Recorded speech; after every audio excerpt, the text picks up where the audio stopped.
এতিয়া কাপোৰৰ ৰছীবোৰত অকল বেটাহঁতৰ কাপোৰে বেছি, কাৰণ দিনটোত ইমানেই বেছি সিহঁতৰ কাপোৰ ওলায় মানে কিয়ে ক'ম আৰু। পটককেনে পি কৰি দিয়ে, পটি কৰি দিয়ে, খাই পিলি চৈ দিয়ে, এনেকুৱা মানে। ৰাতিপুৱা উঠি লৈ পিনি অলপ বাহিৰৰ পৰা আহি এতিয়া বেটাক প্ৰথমে বোলো চাফা কৰি লওঁ। সৰু বেটা উঠিলে, ডাঙৰ বেটা শুই আছে।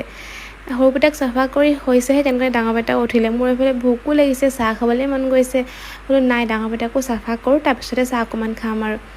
চাহ অকণমান খাব লৈছোঁ। দুয়োটাকে চাফা কৰি হৈ গ'ল, দুয়োটাই খেলি আছে আৰু মই অকণমান চাহ আৰু বিস্কুট খাই লৈছোঁ, কাৰণ ৰাতিপুৱা বহুত বেছি ভোক লাগি থাকে, গম পাইনে, শুই উঠিয়ে মোৰ আজিকালি।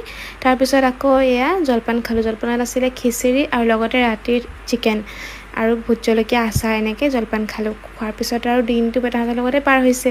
আৰু আকৌ দুপৰীয়া নানিয়ে বনাইছে ভেদাইলতা দি পকৰি। আৰু এইফালে মই জাপি আছোঁ বেটাহঁতৰ বস্তুবোৰ, কাৰণ আজি আমি ঘৰলৈ যাম। আৰু নানিয়ে চাওকচোন অকলে কিমানখিনি বনাইছে। ভাতকেৰেলা ভাজি বনাইছে, দাইল, তাৰপিছত ভেদাইলতা দি চিকেন বনাইছে, মানে আম্মাৰ কাৰণেও ভাল যে, আৰু আমিও খাম লগতে। আৰু তাৰপিছত আকৌ ভেদাইলতা পকৰিটো আছেই। আৰু এইফালে মই কাপোৰ কানিবোৰ জাপি আছোঁ, আৰু বাপেক পুতেকে ধুনীয়াকৈ খেলি আছে চাওকচোন, আৰু মোৰ লগত কথা পাতি আছে। এইফালে চাই মই কাপোৰ জাপি আছোঁ, সি কথা পাতি আছে। ইমান কিবা কিবি ক'ব শিকিছে নহয় আজিকালি। ডাঙৰ বেটা কিন্তু শুই আছে, সৰু বেটাহে উৎপাত কৰি আছে এতিয়া। তাৰপিছত ভাত পানী খালে, আৰু ভাইটি আৰু হাজবেণ্ডে খাই আছে, আৰু ডাঙৰ বেটাই সিহঁতকে চাই আছিলে।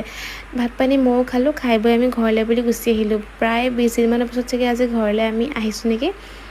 ডাঙৰ বেটাক চাওক মায়ে কি কৰিলে, নানিয়ে একদম চব মানে গোটেই কোলাকৈ আঁকি দিলে পেজেনিবোৰ। আৰু এতিয়া আমি ঘৰলৈ আহি পাই গ'লোঁ। আহি পাই চাদৰখন বেটাই পূৰা বেয়া কৰি আছে। আৰু এতিয়া এটা হৈ আছে, কিন্তু এটা আকৌ সাৰে পাই আছে। আৰু চাওকচোন ৰুমৰ অৱস্থা কি হৈ আছে, কোনফালৰ পৰা মানে অটাম এনেকুৱা লাগিছে। আহিছে বাৰু সহায় কৰি দিবৰ কাৰণে দিদি এগৰাকী, তেওঁ কৰি আছে। মই বিচনাতে আছোঁ, উঠি যাব পৰাই নাই, কাৰণ বেটাহঁতক এৰি যাব পৰা নাই। বাপেক ওলাই যাবলগীয়া হ'ল। আৰু চাওক সিহঁতক ফোনটো এনেকৈ দি মই বোলো অকণমান কিবা কিবি কাম কৰোঁগৈ, কিন্তু কৰিবলৈ নোৱাৰিলোঁ।